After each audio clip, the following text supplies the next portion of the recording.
sumasakay ng taxi dyan, mag-ingat po kayo. May bagong modus daw ngayon ang ilang mga tiwaling taxi driver. Mangungontrata sila ng mura sa mga pasahero pero pagdating ng bayaran, sobra-sobra na ang sisingilin. Akapat kulang ang pambayad, cellphone ng biktima ang pupuntilyahin. Nakatutok si Emin Sumangil. Eksklusibo.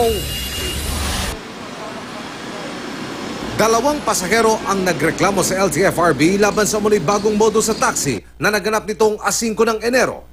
Iisa ang taxi na inireklamo at nasakyan daw sa NAIA Terminal 3. Ayon sa 19 anyos na si Mark Kevin Tumale, paglabas niya ng airport, nilapitan siya ng barker at kinontrata sa biyahe niya pa Buendia ang alok 30 pesos per kilometer. Pumayag si Mark Kevin dahil sa tansya niyang 10 kilometro lang ang layo ng biyahe at nasa 300 pesos lang ang ibabayad niya at buntis pa raw ang kasama niya. Nang bumiyahe na ang taxi, bigla raw gumulo ang usapan. Sinisingil na po kami ng almost 2,000, 1,980. Okay. Kaya po ganun yung sinisingil. Ang nangyari kasi, imbis na sa 30 pesos niya tinimes, sa 300 niya po kinano. So yun na po, napaisip na po ako na ay, modus na po ito. Nauwi na raw ito sa pagtatalo. Nagtataas na po yung boses. Siyempre, buntis po yung kasama ko natakot na po. Naglabas na lang kami ng pera. Nagbigay kami ng 1,400. Pero hindi pa rin daw pumayag ang taxi driver. Sa pilitan po kinuha yung cellphone. So syempre, natakot na po yung babae, yung kasama ko po, buntis po yun Binigay na lang po niya. Una, hindi tama na mangontrata siya ng per kilometer 30 pesos. Gamitin niyo yung metro. Okay. No?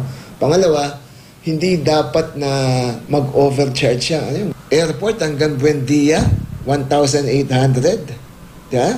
Ano siya, helicopter? Parang hinold up niya yung bata Ganito rin ang sinapit ng isa pang complainant. Kinontrata naman daw ng barker ng 10 piso sa kada kilometro at pagdating sa Parañaque, sinisingil na umano siya ng kulang sa 2,000 piso. At dahil kapos sa pambayad, kinuha rin daw ang cellphone niya. Bakit ganyan po kalaki? Sabi ko, mura na nga yung pamunta dito, mga 300 lang yun kapag ka nagme-met. Saka child lock pa yung pintuan kasi pwede naman pindutin yan sa gilid Naka-child lock, hindi ako makababa. Nag-imbestiga na raw ang LTFRB, lumalabas na ang barker na nangungontrata ay si Jeric Culiano Rosalejos, ang otorisadong driver ng inireklamong taxi. Hindi pa kilala ang driver na kumukuha ng cellphone. Nakausap na raw ng operator si Rosalejos. Ang sabi nung driver, hindi ko po ginawa yun.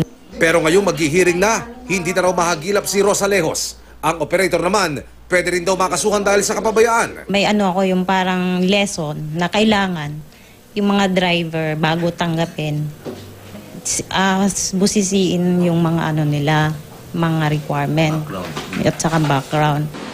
Paalala ng LTFRB sa mga taxi driver na mahilig mangontrata at dinadahilan ang mabigat na daloy ng trapiko.